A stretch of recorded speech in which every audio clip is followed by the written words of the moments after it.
Hoje o Brasil assistiu a um atentado contra a democracia. Invadiram a Câmara dos Deputados à tarde em Brasília e quebraram tudo o que encontraram pela frente. Neste momento a gente vê muita fumaça porque puseram fogo perto do Ministério da Saúde. Ao menos 6 ministérios foram alvos de depredação. O auditório foi incendiado. A fumaça era vista de longe. Os bombeiros tiveram dificuldade para entrar na esplanada.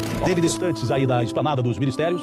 Infelizmente, depredação quase que total aí de 4. Já passou a ambulância, o que vale dizer que tem ferido, manifestante. Olha lá, uma pessoa ferida ali, ó. Uma pessoa passa ferida ali. Depredação da Câmara dos Deputados hoje por um grupo sem lei que se intitula Sem Terra, comandado por um dirigente nacional do PT.